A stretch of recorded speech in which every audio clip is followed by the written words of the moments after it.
I have some great Karen Takedown stories for you today, and you're going to love that title story too. Our first one is a 4-part multi-update. Get ready. Entitled family loses their private club membership and gets banned from the property.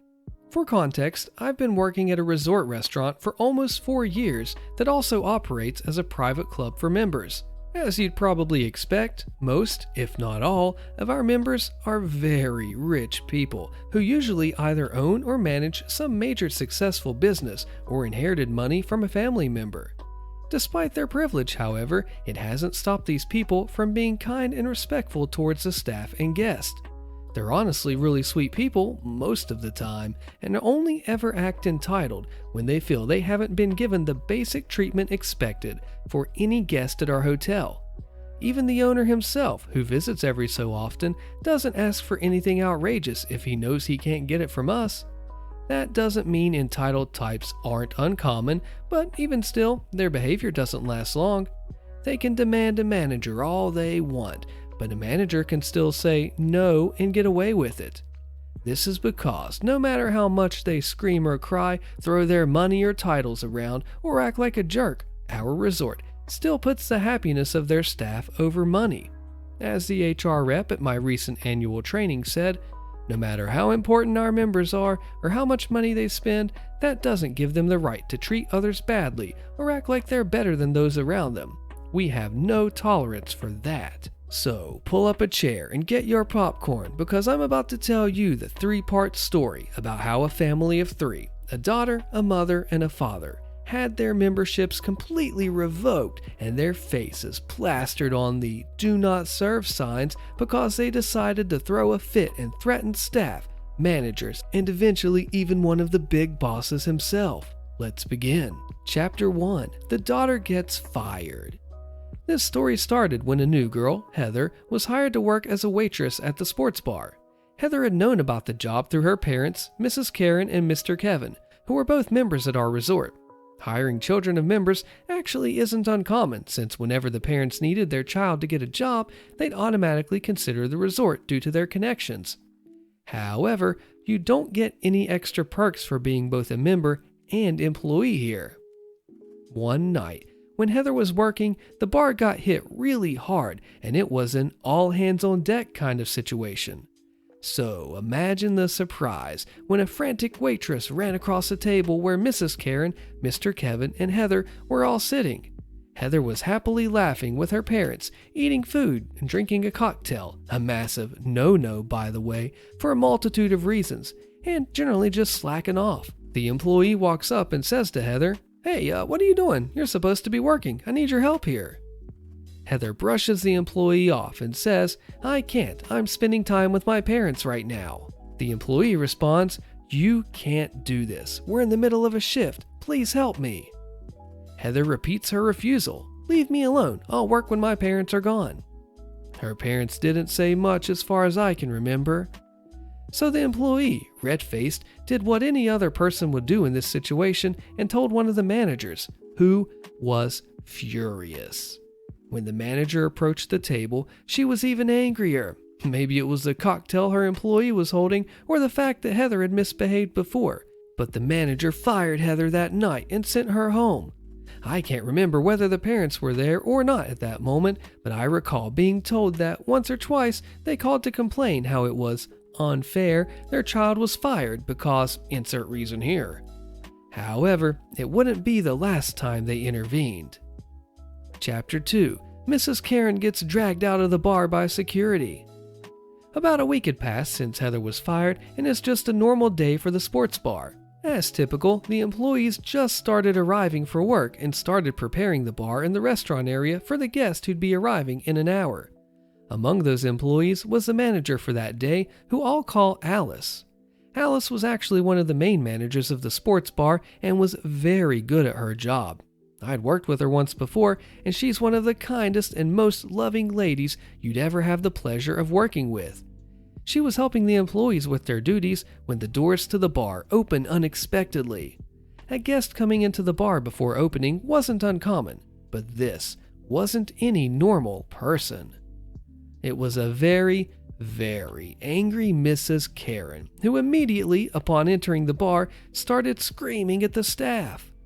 "My daughter has COVID and now she's sick. I bet she got it from one of you, didn't she? I can't believe you monsters would do that to her. You got her fired and then you get her sick. Don't you know who I am?" For the record, this happened in mid to late 2020 when COVID-19 was still a big issue. Masks were mandatory for businesses and vaccines weren't even available to the public yet. The staff immediately stopped what they were doing and started watching. Keep in mind, this sports bar was actually one big massive room, so everyone there could see and hear everything. Alice tried to approach Miss Karen and asked her to calm down and to leave because they weren't open yet. However, Mrs. Karen kept screaming and making a major scene out of everything. Alice shifted to a more strict tone, insisting that Mrs. Karen leave or she'd get security involved. That's when Mrs. Karen noticed something behind Alice. One of the employees had gotten their phone out and started recording everything that was happening. I mean, obviously, someone would do that in this day and age, right? Mrs. Karen was furious and turned her anger onto the employee. She ran up to them and smacked their phone so hard it flew out of their hands and then proceeded to scream at them even louder than before. "Ooh, that would be assault, ma'am." Alice immediately called security, who came to the bar almost immediately. Mrs. Karen had to be physically dragged out of the building by two very large security guards as she screamed every possible thing an entitled person could say.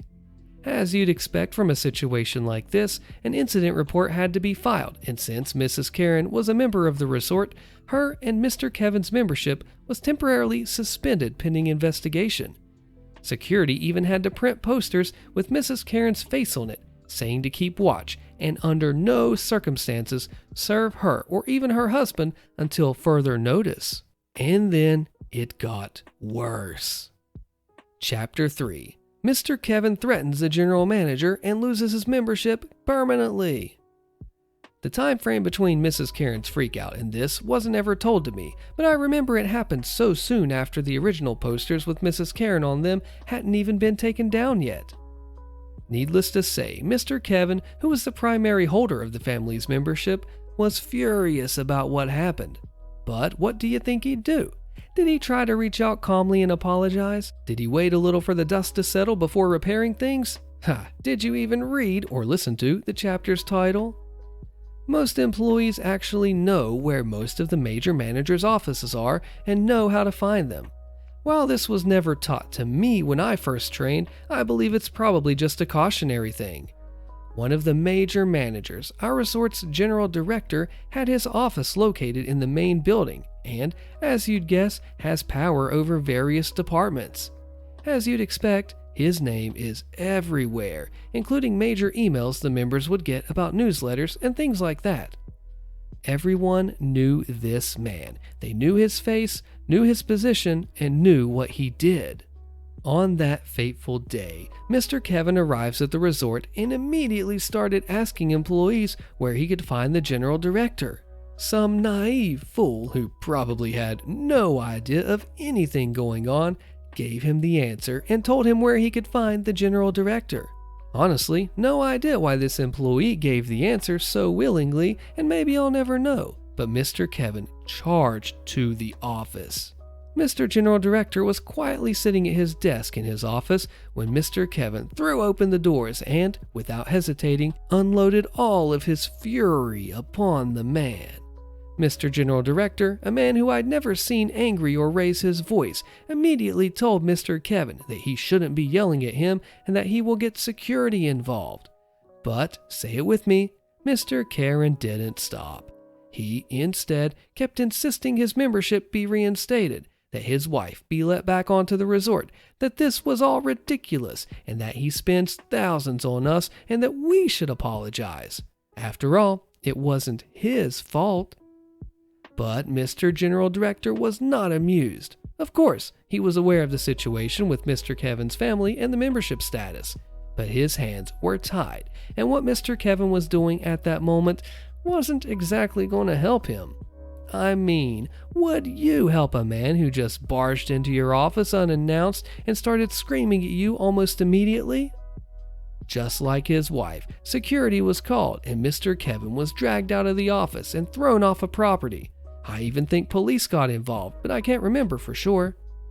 What I do remember is this being the final straw for Mr. Kevin and his family. And courtesy of Mr. General Director, Mr. Kevin's entire family not only had their membership terminated, but they were even banned from the property. Well, what would you expect to happen? Play with fire, prepare to get burned, right? Chapter 4, Epilogue.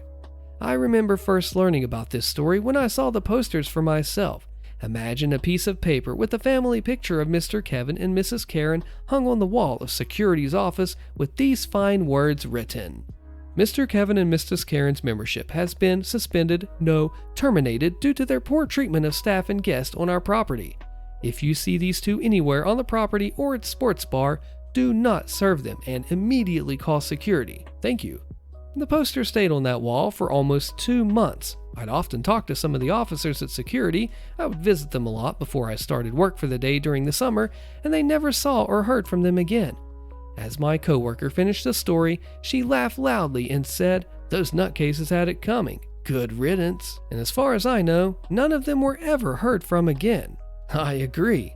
Don't be an entitled jerk. Did you not think this story was crazy? Not only 3 and 4 parts of it when one part alone was insane. Wow, how would have you handled this? As we get into the next story, I have to tell you something. Hey, also I added more stories to the new 24/7 HOA Karen radio stream on the channel, perfect to binge or play for background noise while you sleep. Check out the link in the description or on the front page of the channel. It looks like this. Entitled Karen LIEN Story Time. Hit a bike, lose your house. Many years ago, in a land a few blocks away, I loved to ride my bicycle. Single mother, no car.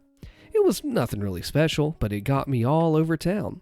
I mostly kept on sidewalks because traffic can be filled with too many entitled drivers.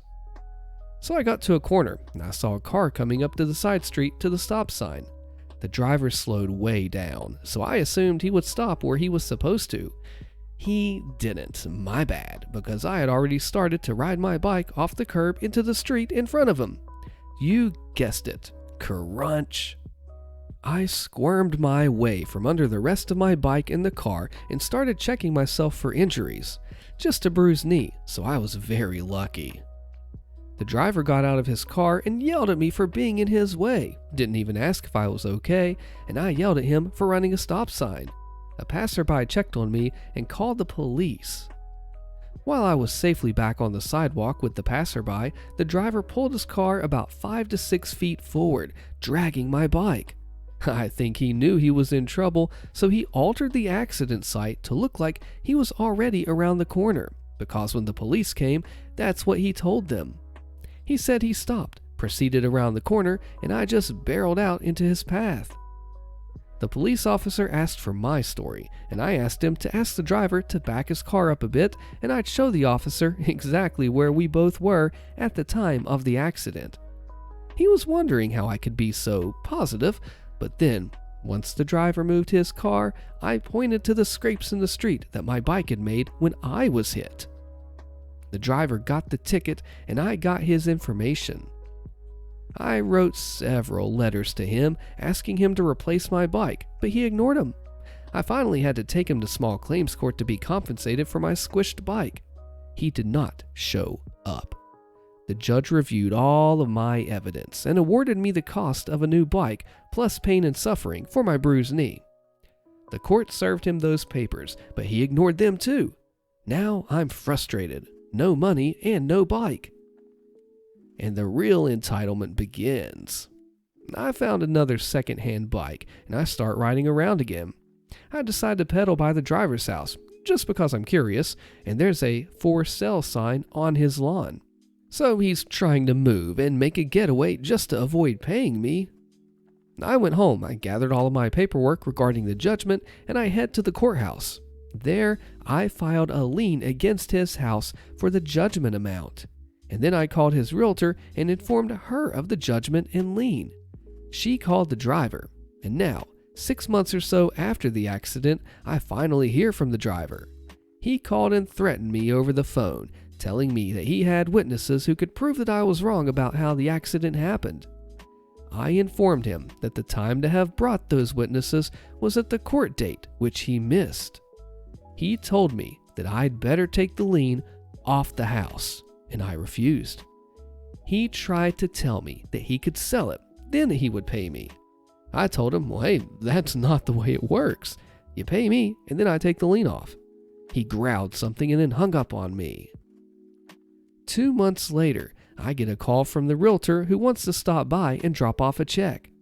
I sign the lien release and get a cashier's check, and my kids had a great Christmas. And if you're wondering, his actual ticket was for not having insurance, not for hitting a pedestrian in a crosswalk. This is several layers of bad. If you're going to hit somebody and then just alter the scene, not have insurance, then get a lien on your house and so just make that what it takes to pay, this guy is seriously bad news. How would have you handled it? Holy cow, man. Neighbors cut down my tree. I believe my neighbor has cut down a tree on my property. We have had minor issues since we bought our home.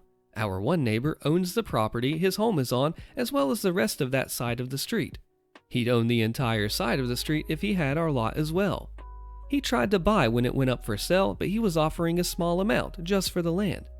We bought the house as a fixer-upper home to live in and hopefully start our family. Neighbors' dogs used to end up in our yard, which wasn't really an issue till we got our own dog, when I finally had to say something. The dogs haven't been back on our property, but we haven't been friendly since this incident. One morning in 2021, we came outside to find them putting up a fence. I was confused, as I thought they were actually erecting the fence on my property, but I realized I wasn't 100% sure, so I had a survey done. They were in the right with their fence, but I was glad to have a better understanding of my area. They actually disagreed with the survey and asked who we used, and then had a survey done by a different company. They never said anything about it to us, so I assumed that we were in agreement about the property line. However, there is one area, now the area in contention, where they actually pulled up the wooden stake and tossed it aside after a week or so, but it was in an unsightly area. And while it's not okay to move the actual metal markers, I guess it's okay to remove the wooden stakes, so I didn't think much of it.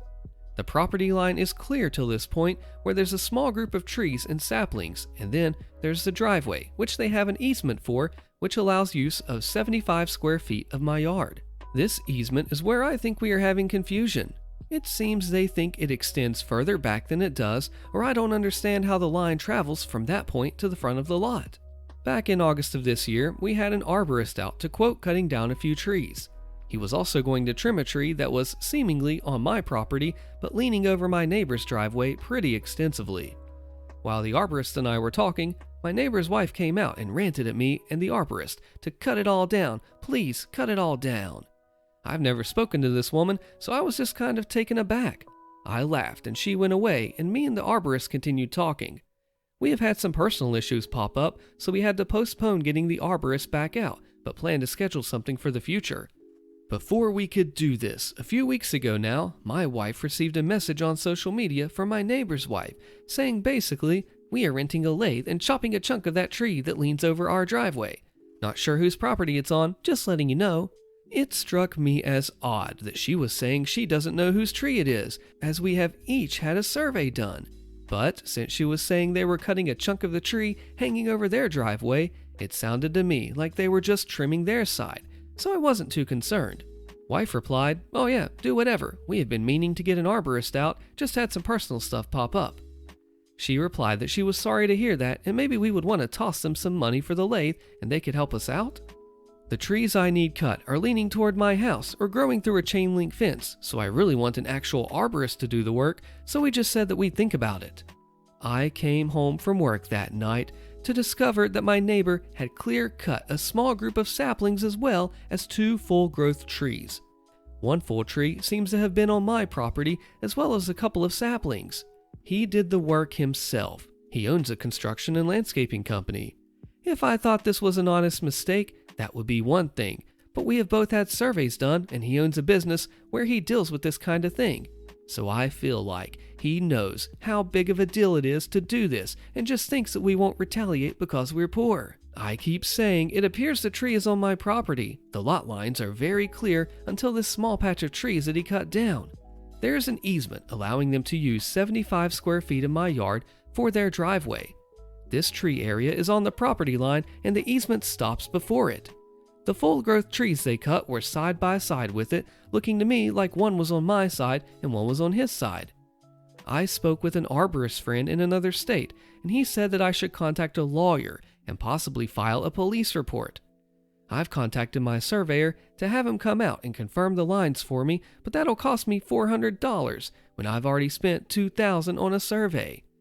I have some calls in to a couple of lawyers who deal with real estate stuff, wondering if anyone has any advice or anything that I should gather before heading to the lawyer. I assume confirming the plot lines will be the first step. Also, I didn't intend to give them permission to cut down any trees on our property, but we did tell them to do whatever in response to them saying that they'd be cutting a chunk of one tree. It's in writing as it's social media, so I think it's clear we meant do whatever in regards to them trimming the one tree, but will that end up biting me in the butt? Not sure this is worth suing over. I don't want to blow up the neighborhood, but I also don't want this guy to walk all over us. Like I said, I thought if this were some honest mistake, I'd feel differently, but I really think this is just a case of my neighbor deciding he was going to do whatever he felt like. Do I have options aside from taking him to court? Was considering having the lawyer just send a letter explaining that I will take action if he does anything else. I don't want to blow up my neighborhood, but I'm just not sure what else to do here. Do you agree with this? Your neighbor committed a crime. He removed the survey stakes and cut down trees on your property. Call the township zoning officer and the police. It's a crime to remove the property marker placed in the ground by a surveyor. That's destruction of property. And moving a boundary marker, big fines in New Jersey, it could be jail time and a $25,000 fine. I wonder if OP has the ground to stand on where he said do whatever, but look, the other guy just literally broke the law. What would you do? Would you lawyer up? Entitled neighbors from walking into my house to eyeing up my garden. So I first met James and Rose when I heard my doorbell ring. I head downstairs and find them already in my living room. Yep, my girlfriend opened the door and they just waltzed right in like they owned the place. Awkwardly said hello while guiding them back out the front door. I thought that was that, but boy was I wrong. James and Rose had bought an ex-council house that had been badly damaged by the last tenants. I'm talking busted walls, shattered windows, you name it. The house was listed accurately, so none of this was a surprise to them. Strangely, I never had problems with the people who used to rent. I was amazed when they left and I saw the damage that they'd done.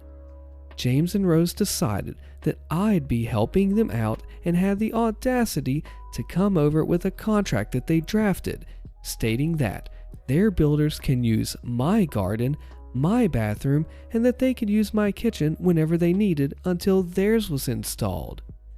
Them handing me this contract was the second time I had ever interacted with them. I went around and I told them it was ludicrous and to just shove it. They weren't pleased and slammed the door in my face. Not too long after, I find them stood in my back garden. My girlfriend had been hanging up laundry and they'd apparently heard her and decided to let themselves through my front yard, around the side of my house, and right up to her. Girlfriend was practically frozen holding up a pair of her pants while they were just standing there, looking around and smiling. They then suggested, given how unhelpful I'd been with their renovations, that I host a barbecue for them and their friends. What friends, you ask? Beats me. I shut that down quick and told them to never come through to my back garden again. But they weren't done and couldn't leave yet. They had the gall to propose, straight after being told to get the heck out, that I give up roughly 1/5 of my garden so our gardens could be equally sized. I told them in no uncertain terms that they can forget it. Not my problem they bought a house with a smaller garden. I was seeing red, and I think they knew that they'd pushed it too far as they scampered away. Well, I guess that James and Rose decided that since I wouldn't willingly give them part of my garden, that they'd try taking it instead. From my back room, I saw some guy standing at the end of my garden. I went out to ask who he was and how the heck he got there, when in saunters, you guessed it, James and Rose. Turns out, James and Rose had torn down our adjoining fence, and this guy was planning where the new one would go, clearly not having been told that it's my garden, and I absolutely was not on board with this plan. Oh, but wait, they also peeped through my windows and had questions about my belongings. I do kickboxing and have a bob, a life-size training dummy, and did I know that it's scary and should probably be moved away from the window? They didn't want to see it while they were enjoying their newly enlarged garden. I calmly told the man that I was keeping all of my garden and none of them had my permission to be there. I also informed them that if I catch them in my garden again, they're volunteering to be my new Bob. Last I heard, they tried to bully our 70-year-old neighbor into giving up part of his garden. He's got early onset dementia and 4 of his 5 sons visit regularly, but they don't live with him. I stay in contact with them as I go around to help my neighbor now and then, or just to chat and keep him company. He's a really cool guy, and hearing him upset about some contract and losing where his shed is, and I was fighting not to see red. One text to his sons, and that nonsense was shut down real quick. I never thought I'd meet people this entitled, but here we are. Needless to say, James and Rose have kept their distance since my very explicit warnings, which extend to bothering our dear old neighbor too. My girlfriend is back to hanging up washing outside, but she won't open the front door without checking the ring cam first now, just in case it's them. They also concreted over all their front and back gardens and then got 4 cats. The amount of cat dung I have to pick up every day is wild. I've taken to picking it up and dumping the bags on their driveway. I mean, they're just hated around here. A guy called Jim is our local handyman, and he's great at all those things that you can't do, don't have the tools for, or don't have the skill to manage. Apparently, after the first job, he doubled his daily rate just for them. Either they won't hire him, or he'll get double the money. Win-win. I wonder if they're just trying to do this because they think the older gentleman won't do anything about it, just like taking advantage. But when you or I step in and say, no, this is our property and you can't have it, what do you think they do? They'll back away. What would have you done? What would you do if this happened to you? Purchase first home. Just notified about upcoming $60 million community center being built across the street. My wife and I just purchased our first home in a popular suburb in northeast Indiana, Fishers, Indiana to be precise. We closed on the home in May of this year. An older home built in the 1950s, but it had been meticulously maintained and was sitting on over 1 acre of land. Additionally, our home is located on top of a small hill, which overlooks a beautiful 110-acre farm. Like seriously, the view is gorgeous.